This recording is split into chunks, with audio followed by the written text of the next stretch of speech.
তুমি আমার প্রণাম গ্রহণ করিও। হ্যাঁ, তোর বউ তোর প্রণাম গ্রহণ করবে মানে কি বললি তুই? নমস্কার, আমি শীর্ষেন্দু। তো আজকে যার কথা বলবো সে আমাদের রামুদা। কয়েক বছর আগেকার কথা। রামুদার তখন মোবাইল ছিল না, আর ওনার স্ত্রীর কাছেও মোবাইল ছিল না। ওনার স্ত্রী গ্রামের বাড়িতে থাকে, তো বাড়িতে একটা ওনার সমস্যা হয়ে গেছে।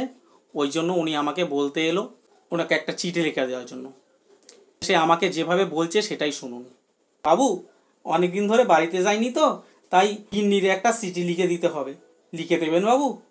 হ্যাঁ, লিখে দিচ্ছি। কাগজটা নিয়ে আয়, ওখানে কাগজ আছে আর পেন আছে, নিয়ে আয়, আমি লিখে দিচ্ছি। এবার বল, কি লিখবো বল। বাবু লেখেন, পূজনীয় বউ। পূজনীয় বউ লিখবো কি রে? অন্য কিছু বল। তাহলে লেখেন, শ্রীচরণেষু কমলেষু বউ। শ্রীচরণেষু কমলেষু বইও হয় না, অন্য কিছু বল। বাবু তাহলে একটা কাজ করেন, লেখেন স্বর্গীয় বউ। স্বর্গীয় বউও হয় না। আচ্ছা, যেটা লিখতে হয় আমি লিখে দিচ্ছি। এবার বল কি লিখতে হবে। বাবু লেখেন, খুকির জ্বর হয়েছে, ওষুধ খেয়েছে ডাক্তার।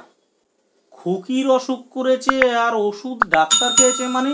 বাবু, ডাক্তার বাবু খুকিরে ওষুধ খেতে বলেছে, সেটা বল যে খুকিকে ওষুধ খেতে ডাক্তার বলেছে।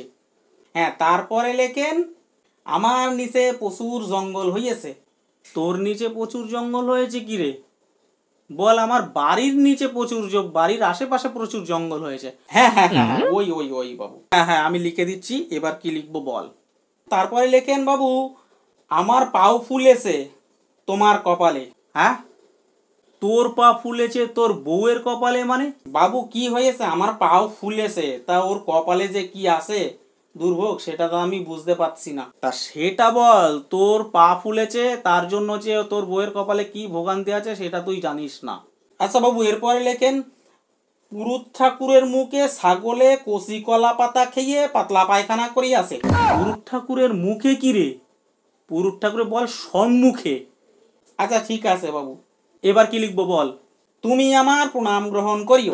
হ্যাঁ, তোর বউ তোর প্রণাম গ্রহণ করবে মানে কি বললি তুই?